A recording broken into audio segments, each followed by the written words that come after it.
दोस्तों सभी को नमस्कार। दोस्तों आज फिर मैं एक नए सेशन के अंदर आपका स्वागत करता हूं। हरियाणा के अंदर जो एचपीएससी ने पीजीटी के इंटरव्यू शुरू किए हुए हैं उसमें अलग अलग तरह के जो क्वेश्चन बच्चों से पूछे जा रहे हैं और वो क्वेश्चन मैं आप लोगों के सामने डिस्कस करता हूं। तो ये सेशन हमने चलाए हुए हैं। जो भी छात्र आज नया है तो प्लीज़ हमारे चैनल को लाइक कीजिए, सब्सक्राइब कीजिए। तो दोस्तों आज जो हमारे छात्र इंटरव्यू देने के लिए गए तो उनसे जनरल पार्ट के ये क्वेश्चन पूछे गए हैं कि फॉर्मल एजुकेशन क्या होती है, इनफॉर्मल एजुकेशन क्या होती है और नॉन फॉर्मल एजुकेशन क्या होती है। तो दोस्तों कुछ साथी तो इनके बारे में जानते होंगे और कुछ साथी ऐसे हैं जो पढ़ा तो होगा उन्होंने लेकिन काफ़ी समय हो गया। तो मैं उनको ये रिवाइज करा देता हूँ कि यदि आपसे भी इस तरह से क्वेश्चन किए जाएं तो आप इनके जवाब किस तरह से दोगे। ठीक है। तो दोस्तों जैसे हम चीज़ों को सीखते हैं तो कुछ तो ऐसी चीज़ें होती हैं जिनके लिए कक्षाओं का आयोजन किया जाता है, पाठ्यक्रम होगा हमारे लिए और वहाँ पर टीचर आएगा। एक तो तरीका वो होता है चीज़ों को सीखने का, हम डेली वहाँ पर क्लास के अंदर जाएंगे। एक तरीका ऐसा होता है कि हमने कोई भी क्लास नहीं लगाई, हमने किसी अपने बुजुर्ग से बात की, किसी बड़े बूढ़े से बात की अपने, या समाज में किसी दूसरे व्यक्ति के संपर्क में आए और चीजें हमने वहां से कुछ उनके व्यवहार से सीखी। एक वो तरीका। एक तीसरा तरीका ऐसा होगा, मैं नियमित क्लासों के अंदर नहीं गया, मेरे को 2 महीने में या 6 महीने में या 10-15 दिन में मैंने कुछ क्लास अटेंड की और उसके बाद मैंने कुछ ज्ञान अर्जित किया और फिर मैंने परीक्षाएं दे दी।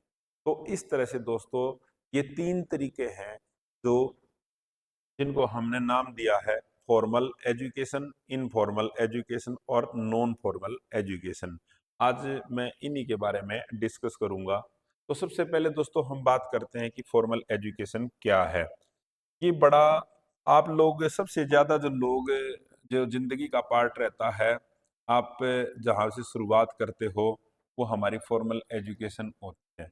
यानी स्कूल में जब हम एडमिशन लेते हैं, बच्चे को एडमिशन दिलाते हैं, तो वहां से जो सा पक्ष शुरू होता है, जिस पक्ष की शुरुआत होती है वो फॉर्मल एजुकेशन होती है। ठीक है।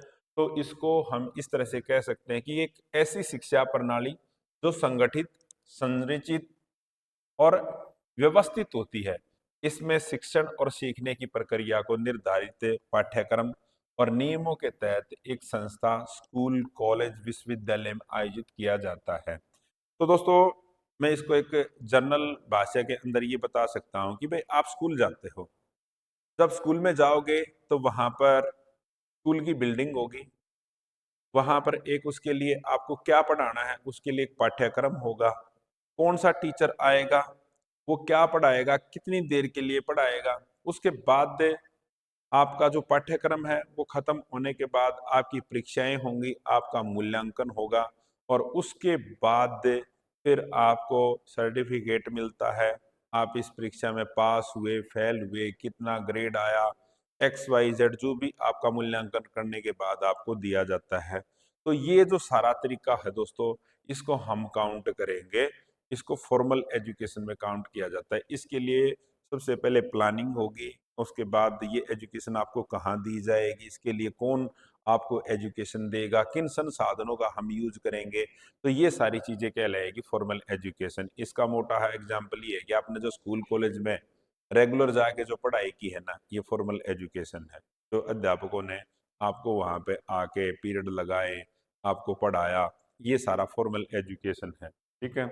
इसके खत्म होने के बाद आपको प्रमाण पत्र और डिप्लोमा मिलता है। आप पास हो गए, आपने पेपर दिए, 10th के मार्कशीट आई है आपकी। ठीक है। 11th के दिए, मार्कशीट आई, फर्स्ट क्लास में एडमिशन हुआ, वहां पे आप पास हो गए। उसके बाद आपका रिजल्ट आया, वो चीजें जो आपको मिली वो, मतलब इसके बाद परीक्षा, हम परीक्षाओं का आयोजन होता है, उसमें फिर आपको एक प्रमाण पत्र मिलता है। ये है हमारी फॉर्मल एजुकेशन। इसकी विशेषताएं क्या है दोस्तों? फॉर्मल एजुकेशन के अंदर एक आपका पाठ्यक्रम निर्धारित होगा और एक शिक्षण की योजना होगी और यह स्कूल, कॉलेज, विश्वविद्यालय जैसे संस्थाओं में दी जाएगी। और इसकी समय सीमा, अब जैसे दोस्तों हम इसकी एक समय सीमा भी होती है। जैसे हम आज के इस ढांचे के अंदर देखें तो हम 12वीं क्लास तक तो स्कूली एजुकेशन चलती है हमारी। जो फॉर्मल एजुकेशन का ही पार्ट, उसके बाद हम विश्वविद्यालय के अंदर चले जाते हैं, या कोई वहाँ पर डिग्री करता है या डिप्लोमा करता है, जिसको हम हायर एजुकेशन कहते हैं। तो इसकी हम कह सकते हैं कि एक निश्चित अवधि होती है, जैसे प्राथमिक स्कूल के लिए 5 साल, माध्यमिक स्कूल के लिए 4 या 5 साल, फिर उसके बाद प्रमाण पत्र, औपचारिक शिक्षा के अंत में डिग्री या प्रमाण पत्र दिया जाएगा। ठीक है। इसके अपोजिट हम बात करते हैं इनफॉर्मल एजुकेशन की। एक आदमी कभी भी स्कूल नहीं गया, एक आदमी कभी भी स्कूल नहीं गया, कोई भी कॉलेज उसने अटेंड किया, लेकिन उसको फिर भी वो कुछ चीजों में पारंगत है, उसको कुछ चीजों का ज्ञान है, उसको कहाँ से मिला वो? उसको दोस्तों वो ज्ञान कहाँ से मिला है? अपने परिवार के सदस्यों के द्वारा, अपनी नेचर ने उसको दिया है, पर्यावरण ने उसको दिया है। तो दोस्तों ये जो ज्ञान है उसकी नेचर के द्वारा, परिवार के द्वारा, समाज के लोगों के द्वारा, एक दूसरे से बातचीत करने के दौरान उसको चीजें जो अपने अनुभव से मिली, या कई बार हम दूसरों के अनुभव से भी मिलती हैं, तो उस सारी चीजों को हम बोलेंगे इनफॉर्मल एजुकेशन। ठीक है। इसमें दोस्तों ना तो कोई पाठ्यक्रम होगा, भाई आप किसी से बात करने चल जाते हो, बाजार में कोई आपको व्यक्ति मिल जाता है, आपका जानने वाला है, उसने उससे बातचीत करते हैं और उसने कोई बात बताई, उससे आपने कुछ चीजें सीख ली। ठीक है। समाज में लोगों के बीच में आप बैठते हो, किसी भी मुद्दे पर बात चल जाती है, वहां से आप चीजें बहुत सारी सीखते हो। तो इसके लिए ना तो कोई निर्धारित समय सीमा होती है, ना इसके लिए कोई पाठ्यक्रम होगा, ना इसके लिए कोई परीक्षा होगी। ठीक है। ये तो मतलब हम जैसे जैसे समाज के अंदर, जैसे जैसे हमारा जीवन आगे बढ़ता चलता है ना, ये साथ ही साथ चलती रहती है। इसके लिए ना तो हमारे को किसी को कोई पैसा देना होता है, कुछ नहीं होगा इसमें। ठीक है। तो ये कहलाती है हमारी इनफॉर्मल एजुकेशन। और दोस्तों जो हमारा व्यवहार होता है ना, उस पर दोनों पक्ष काम करते हैं उसमें, फॉर्मल एजुकेशन भी और इनफॉर्मल एजुकेशन भी। तो ये आपने ध्यान रख लेना, ये चीजें जो मैंने बताई हैं। और जिंदगी का सबसे बड़ा जो हमारा होता है वो हमारा अनुभव होता है। हम अपने अनुभव और समय हमारे को सबसे ज्यादा सिखाता है। ठीक है। असंगठित होती है, अनौपचारिक यह शिक्षा, बिना किसी योजना, यानी इसमें कोई भी सिलेबस नहीं होगा, कुछ नहीं होगा, जैसे मैंने, ये एक स्वाभाविक प्रक्रिया है। लोग इसे अपने जीवन के अनुभव, परिस्थितियों और परिवेश से सीखते हैं। कोई समय सीमा नहीं होगी, ये जीवन भर। आदमी ये कहते हैं ना, जन्म से लेकर मृत्यु तक सीखता रहता है। ये जन्म से लेकर मृत्यु तक जो सीखता है वो इनफॉर्मल वे होता है हमारा। ठीक है। वो हमने उसके लिए कोई प्लान ही नहीं किया, अपने आप हम सीखते रहते हैं। सीखने की प्रक्रिया स्वतंत्र और तब निर्देशित होती है, कोई प्रमाण पत्र नहीं मिलेगा और ना कोई डिग्री मिलेगी। उसके बाद ये मैंने आपको बता दिया, माता पिता से जो हमने सीखा, दोस्तों से, सहकर्मियों से। उसके अलावा हम जैसे आजकल दोस्तों इंटरनेट और टेलीविजन के माध्यम से भी हमने कोई सीरियल देखने लग रहे हैं हम, और उसके कुछ किसी करेक्टर से हम प्रभावित हो जाते हैं, उसकी कुछ चीजें हम सीख लेते हैं। या कोई हमने कोई किताब पढ़ ली, कोई नॉवल पढ़ ली, उसमें से भी हमने बहुत सारी चीजें सीखी। तो वो भी क्या है, एक इनफॉर्मल एजुकेशन ही है हमारी। जीवन में समस्याओं और अनुभव से सीखते हैं। दोस्तों इस जीवन के अंदर यदि कहा जाए कि सबसे बड़ा जो शिक्षक है ना, वो समय होता है। और हमारे साथ जब प्रॉब्लम आती है, वो हमारे को ज्यादा सिखा के जाती है, आदमी को मजबूत करके जाती है। मैं तो अनौपचारिक शिक्षा एक व्यक्ति के जीवन के विकास में महत्वपूर्ण भूमिका निभाती है, क्योंकि यह जीवन के व्यवहारिक कौशल और व्यवहारिक ज्ञान प्रदान करती है। औपचारिक शिक्षा का पूरक है और व्यक्तिगत विकास में सहायक है। उसके बाद दोस्तों एक तीसरा जो आता है, नॉन फॉर्मल एजुकेशन, गैर औपचारिक शिक्षा। इसका मोटा है एग्जाम्पल मैं ये बताता हूं दोस्तों। आप लगातार स्कूल नहीं जा सकते, लगातार कॉलेज नहीं जा सकते, आप कहीं पर काम करते हो, आप कहीं पे वर्किंग हो, तो आप क्या सोचते हैं कि मैं शिक्षा भी ले लूं, और लेकिन मेरे को मेरी जो शिक्षाओं का आयोजन है ना, क्लासों का आयोजन, वो 10 दिन में हो जाए, 15 दिन में हो जाए, मंथ में हो जाए, इस तरह से मैं उससे सीख लूं। तो ये जो इस तरह से मैं जैसे डिस्टेंस एजुकेशन से मैं एडमिशन ले लिया हमने। ठीक है। तो ये सारी चीजें क्या कहलाएंगी? ये आती हैं नॉन फॉर्मल एजुकेशन के अंदर। देखो दोस्तों, इसमें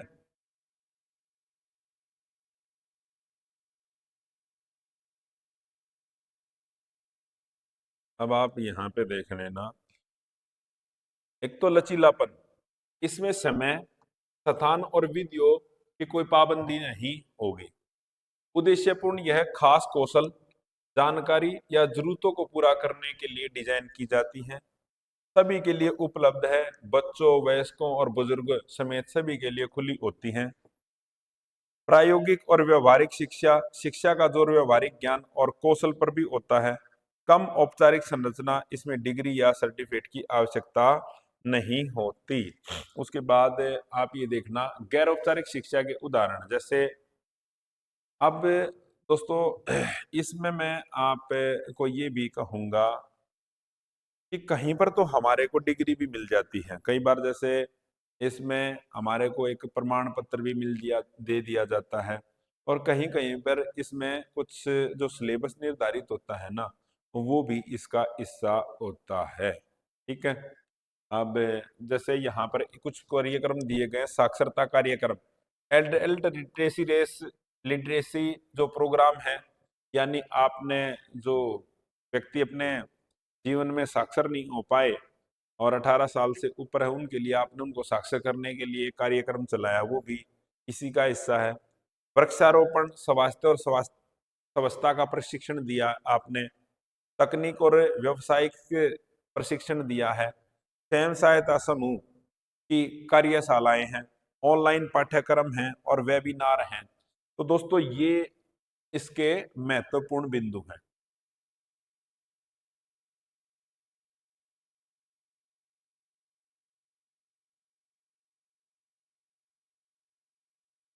दोस्तों यह शिक्षा उन लोगों तक पहुंचाने में मदद करती है जो औपचारिक शिक्षा प्रणाली का हिस्सा नहीं बन पाए। कौशल विकास और रोजगार को बढ़ाने में सहायता करती है। जीवन में व्यवहारिक समस्याओं को हल करने की क्षमता को बढ़ाती है। गैर औपचारिक शिक्षा औपचारिक शिक्षा की पूरक मानी जाती है और ये सामाजिक विकास में हमारी सहायता करती है। तो दोस्तों यहाँ पर आप एक दो पॉइंट और ध्यान रखना इसमें, जैसे इसमें हम डिस्टेंस एजुकेशन को जो शामिल करते हैं ना, तो वहां पर जब हम डिस्टेंस एजुकेशन को शामिल करते हैं तो डिस्टेंस एजुकेशन में पाठ्यक्रम दिया जाता है वहां पर, और उसके बाद परीक्षाएं भी होती हैं। ठीक है, तो ये चीज भी आपने ध्यान रख लेना है।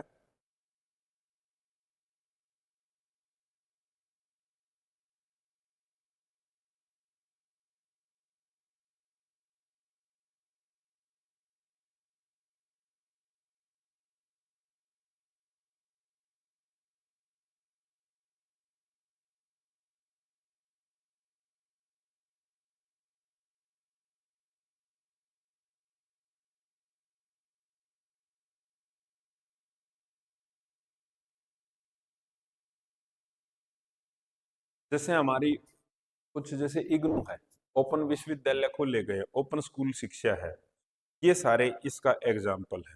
ठीक है, तो आप को कंसेप्ट शायद क्लियर हो गया होगा। तो आज के इस सेशन के अंदर इतना ही। तो मिलते हैं एक नई क्लास के अंदर जल्द ही। तो दोस्तों आप हमारे इस जो बाकी जो दूसरे कोर्स चले हुए हैं, जैसे कॉमर्स का भी बैच हमारे यहाँ पर चला हुआ है, हिस्ट्री का भी चला हुआ है, और आगे चलकर जो भी आपकी परीक्षाएं होंगी उनके लिए जो भी इंटरव्यू होंगे, तो सबके लिए बैच हमारे यहाँ पर चले हुए हैं। तो आपको यदि इन क्लासेस की पीडीएफ चाहिए तो आप हमारी गूगल प्ले स्टोर से ऐप डाउनलोड कीजिए, आपको सभी तरह की पीडीएफ वहाँ पर मिल जाएंगी। और यदि आपको ऑनलाइन बैच अटेंड करना है तो आप गूगल प्ले स्टोर से हमारी ऐप एडू चाणक्य डाउनलोड कीजिए। आज के इस सेशन के अंदर इतना ही। जय हिंद, जय भारत, जय हरियाणा।